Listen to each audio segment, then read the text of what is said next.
We are down to the Final Four in the NBA. Tonight in OKC, the Western Conference Finals getting underway. Shai Gilgeous-Alexander, Anthony Edwards headlining this series. Chet. That man, yeah, looking good. Chet also be prominent. The future of the league on display as both stars looking to get one step closer to the ultimate goal, Game 1 of the Western Conference Finals between the Timberwolves and Thunder, going at 8:30 Eastern. Welcome to Playoff Central Live, presented by AT&T. Nabil Kareem alongside Brendan Haywood and Steve Smith. Really excited for this one, right? It just feels like you got these two teams kind of ushered in a new era with all four teams, right? We're going to have a new kind of champion.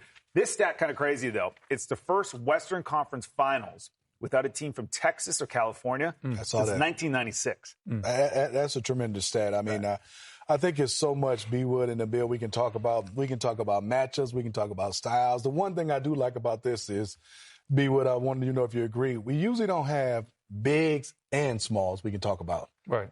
And wings. We got smalls, wings, and bigs, and we can go any kind of way we want to go and who's guarding who and what style. The one thing I'm looking forward to is I think these teams, watch them in the regular season, they guarded each other, and it was a mutual respect, and, you know, and we got two young stars that's going to be exciting to watch. Yeah, I think there's definitely going to be a lot of interesting matchups. Who's going to be guarding who? There's talent all throughout both lineups, and I think you brought up the bigs. I think that's going to be what I'm going to be looking at. Because if you look at what the Timberwolves are able to do, they just ran to the front of the rim against the Lakers. They could just run to the front of the rim against the Golden State Warriors. These were all teams that didn't have size. Well, guess what? OKC has size, and they have it in bunches. They have multiple bigs. All their bigs can play. So I want to see what's that going to look like. Julius Randle has been a bull in the china shop, but what's going to happen when there's some 7-footers in there that can actually challenge those shots and make them a little bit tougher? You know, when you take a look at the West bracket here, the Timberwolves, definitely the more rested team, taking care of the Warriors in 5. OKC slugging it out with Denver in a grueling 7-game second-round matchup, setting the stage for tonight. It's been a grind to get here for me personally, so I'm just enjoying the moment, having fun with it, you know, taking it all in. The big thing for everybody in the locker room is, like, nobody's, like, satisfied. We know the goal that's at hand, and, you know, what you got to take it a game at a time. It's hard to even explain. Like, if you know how close we are, he's literally like my second brother. He's been through every stage of life with me. Both of us to be where we are is special. To compete against each other is even more special. But I am trying to take his head off for sure. It's kind of like playing poker. You know, you got to play the man. And can't air out my tricks right now. You know, can't give up the job or the strategies. But I think it's just enjoying the opportunity, enjoying the matchup. I'm going to get the best of him sometimes. He's going to get the best of me, but not backing down and trying to stop him more than he can stop me. Jared Greenberg in OKC covering the series. He joins us now. And Jared, it's going to be fascinating to watch SGA, Anthony Edwards, headline this series. What are they saying heading into Game 1? This is the marquee matchup of the series. There's been so much talk over the last 12 months about who is the next face of the NBA, who is the next MVP of the NBA. And a lot of that could be determined over the next 7 games here, over the next 2 weeks. I think that this is going to be an awesome matchup without question. SGA having a phenomenal season and having a phenomenal series and closeout game to get to this point. This is what we're watching. But I think maybe the 3 most important men in this building tonight might be James Capers, Tyler Ford, and Mark Lindsay. Those are the 3 officials who are going to be refereeing tonight's game.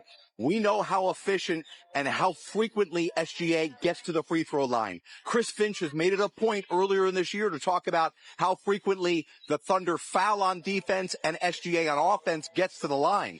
We're going to see a lot of different matchups for the Timberwolves on SGA, but if it is Anthony Edwards, you better believe that the Thunder are going to do their best to try and get Ant-Man in foul trouble. So it's not just how frequently SGA gets to the line, it's who they're putting in foul trouble for the Timberwolves. That's going to be a massive storyline to watch starting here in Game 1. Yeah, and this series is also a family affair for SGA and Nickeil Alexander-Walker. Jared, it's a fun storyline, but you know, these guys are serious. They're both real competitors.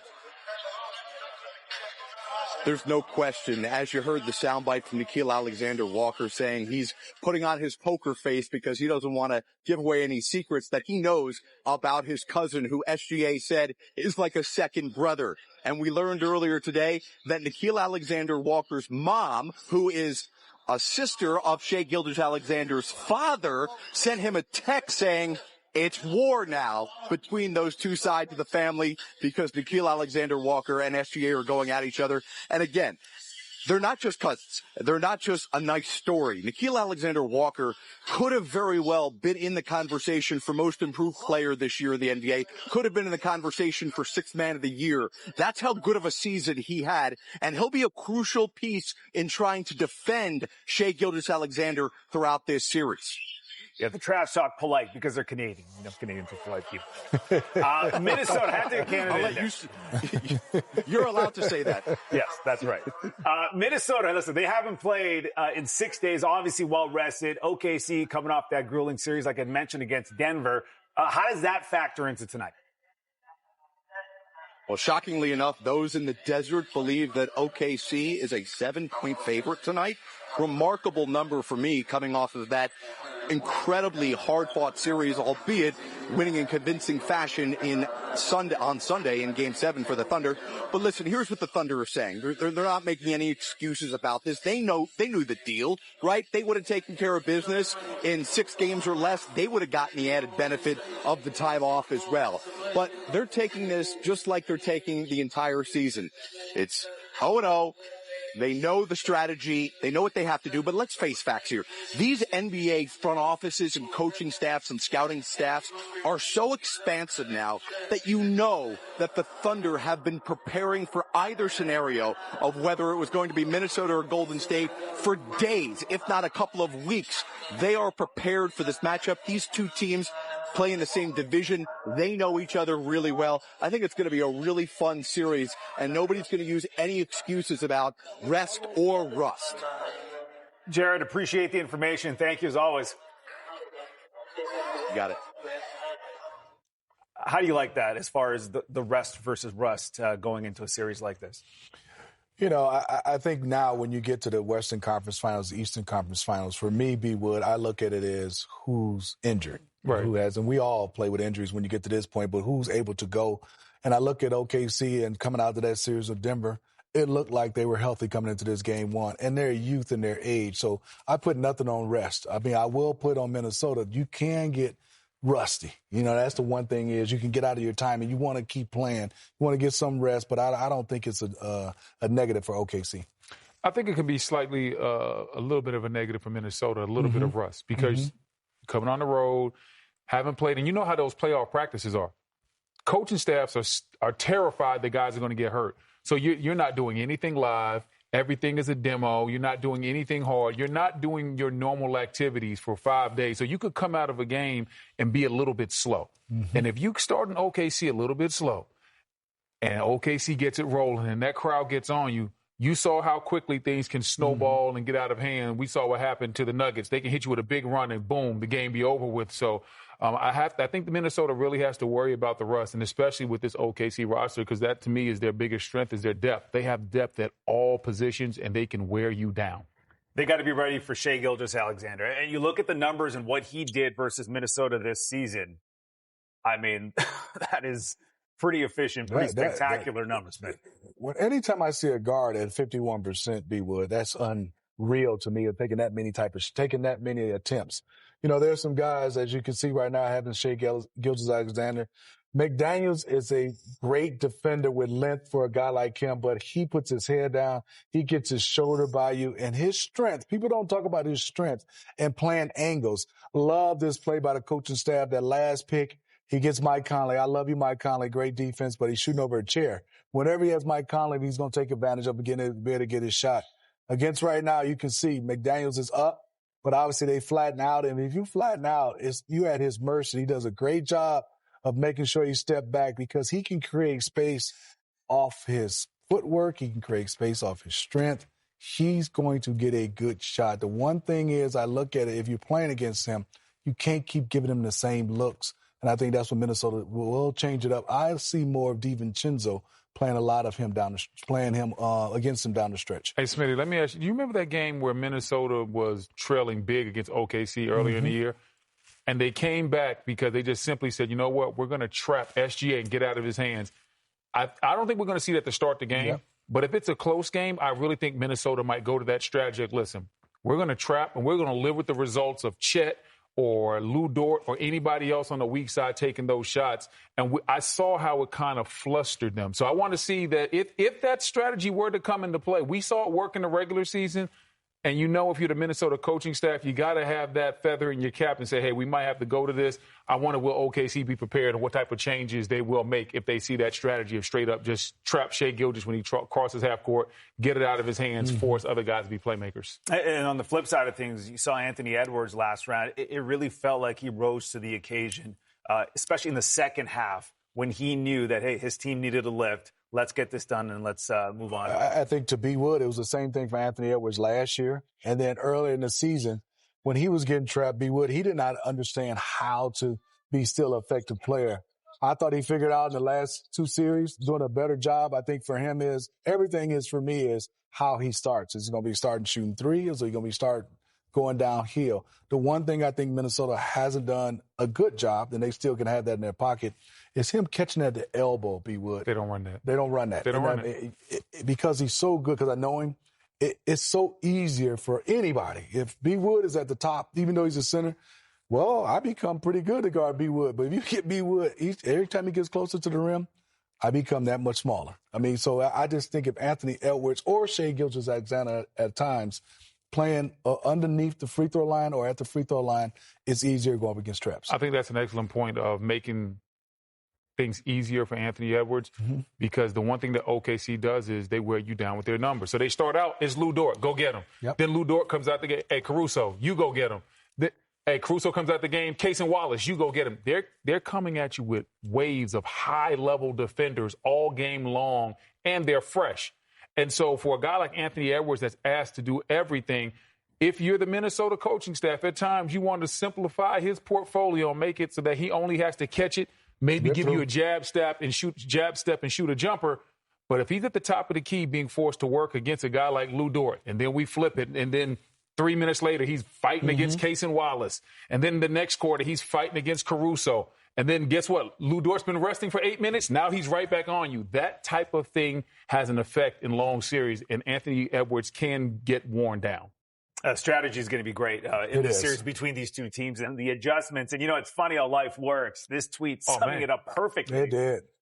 That is 9 years ago in the G League. Mark Dagnall, Alex Caruso, and now stepping into the Western Conference Finals together. The Eastern Conference Finals has some built-in nostalgia. The Knicks and the Pacers getting going tomorrow from the Garden. Smitty and Brendan going to break that one down live here on Playoff Central Live. And at the top of the hour, must-see TV. Caitlin Clark and the Fever back in action. Indiana picking up a win, their season debut. They're taking on the Atlanta Dream tonight, right here. Scene at the Garden tomorrow is going to be epic. The Knicks back in the conference finals for the first time since 2000, but you can't sleep on the Pacers, who have looked really good in these playoffs, led by Tyrese Halliburton. It's going to be one hell of a series. How great Tyrese is, you can't give him just gaps and let somebody be on the island. I think it's a team defense, and you got to show bodies. For all the really good, great guards, you always can't let them just play one-on-one and be by themselves, and they're crafty enough to find what they want to get to. Excited to add more chapters to this, storied rivalry and just continue to be a part of it. And yeah, man, I look forward to playing in that building, and maybe it's a good thing that my dad won't be able to go. So yeah, I look forward to the environment for sure. Didn't really know Tyrese until we played USA basketball. We got a great player. He's done a lot. He's quieted a lot of people. He's obviously their engine, and they go as he goes, and he does a lot for their team. So it's going to be a tough task, but this is, like I said, this is a new challenge for us. Again, it's been a long time for the Knicks. Oh, back in 2000, the Pacers, the number one seed at that time. Ooh, Jay Rose. That's when guards posted up. Reggie doing his thing as the Pacers went on to win that series 4-2. How about this? Kind of wild. Last time the Knicks, again, made the conference finals, Jalen Brunson's dad. Pops. Was on the team. Rick Brunson. So it has been a minute. Again, so many storylines in this. And we start with Jalen Brunson because this guy, his playoff resume already in a short period of time and what he has done with the New York Knicks and even his short time in Dallas, I mean, it's really impressive. You know, B-Wood, I'm impressed. There's always been phenomenal little guards, but I haven't seen a little guard go up against so many 6'7", 6'8" defenders. He's never playing against the smaller guards. That's usually should be his matchup. So, and he's having himself a way. 44% is actually huge a percentage on how many tough shots he takes. I think he's in that category for me now, B-Wood, as clutch. When you start to say, as a opponent, you're saying, uh-oh. Mm-hmm. I mean, there's some guys like Robert Horry. Might not have but 11 points, but you're like, uh-oh, when the ball is swung to him. And so your mind thinks different because you've watched him make so many clutch plays. That's the one thing I like about him. He makes clutch plays, even little defensive things at the end. They try to attack him, but when it's in clutch time, he's going to either draw a foul, draw a flop, going to grab. He does everything to win in those clutch minutes. Listen, I love what Brunson's bringing to the table as well, but I got to talk about your boy Mitchell Robinson and what he's bringing to the table inside. He's bringing those hustle plays, the energy, and there's a reason why they're trying to get this man off the court so much. Smitty, look at this play right here. He's gonna rotate to all 5 members of the Boston Celtics. Look at it, gets to the paint, and then it comes out there and then stops Jaylen Brown from getting the 3, but he's not going to stop there, Smitty. Then he's going to go ahead and finish the playoff, get the steal, turn him over. That's what playoff hustle, that's what playoff intensity looks like. Look at him on this play right here. The Celtics thought they had a defensive rebound. Nah, he goes in there and gets it. Then once again, refusing to be boxed out, gets another offensive rebound, extra effort, unselfish play, kicks it to McBride. Bam! You got the triple right there. That's what winning plays look like in the playoffs, and this young man makes a ton of them. Didn't get the lob right there. Some guys quit, put their head down. Nope. Didn't get the lob again. Don't worry. I'll go out there and do it myself. 1, 2, 3, multiple taps, multiple looks. When you have Mitchell Robinson out there, he's giving you everything he has on the offensive and defensive end. There's a reason why they're doing the Hacker Robinson to get him off the court, because when he's out there, his plus minus is through the roof, and he's making the energy and effort plays that everybody else isn't. So what makes the Pacers special? How can they move on in this series? I think for them is being able to push the basketball, get some easy buckets. It's going to come down to which guard can control pace. And it's just like OKC. When the Pacers get that rhythm and that flow and that fast break going, they do a good job. B-Wood will tell you, it's hard to guard teams that don't dribble a lot. Right. When the ball is getting passed around, I mean, the last series against Cleveland, they were having their way. They had Cleveland rotating from the paint to the three-point line to the corners, and it was only like 2 or 3 plays. I said they only took 4 dribbles to get buckets in the last 4 possessions because they just moved the ball with a pass.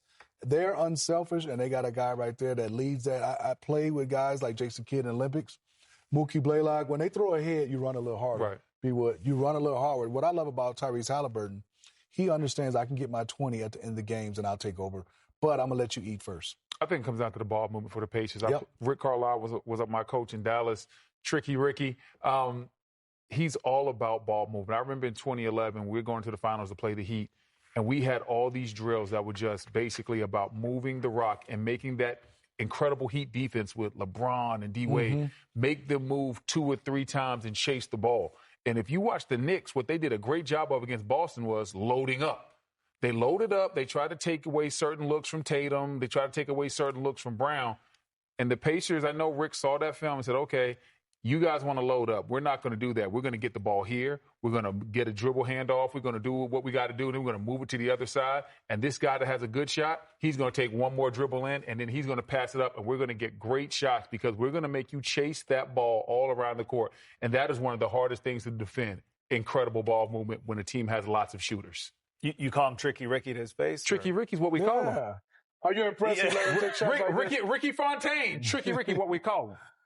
Hey, Caitlin Clark and the Fever, they're coming up in 8 minutes, taking on the Dream. Clark, a triple-double in her season debut. The NBA announcing their all-rookie teams today. So leading the way in that first team, you got Castle, Edey, Richeche, Sarr, and Wells. By the way, back, 91-92, This man also making y'all rookie first team. Hey, you dunked that? Oh, no, man, you got dunked that, Smith. all legs. What do you remember about that year, Smitty? Oh, hit him with the Smitty. Oh, he pulled up. That year? Yeah. I was in Miami. That's what I do remember. Hey, man, stop that, man. Hey, man. Miami, it was good weather. To make the all-rookie first team in Miami is even more special. What are you talking It's a about? family show, bro. Where are you going with your It's a family brain? show, bro. It's Miami. All right. You're playing for the Heat. Let it go where it needs to go. Yeah, We need. He always trying to add a little bit of extra fire. Nah, man, I'm just saying. I thought you were going to talk about your basketball. Your basketball moves. All right. Predictions for tonight. What do we think is happening here in Game 1? You know, I think Minnesota comes out slow. But I think also at down we have a good game from the middle of the first quarter down the stretch. I'm going to OKC the first game. I'm going with OKC as well. I think their depth. I think Shea comes out, has a big-time statement type of game. Hey, man, Ant-Man, that's your boy. He can be mad that you took OKC. I'm taking Minnesota for the series. Oh, okay. For the game, first game. I'm just, he ain't going to like that either, though. Well, he okay.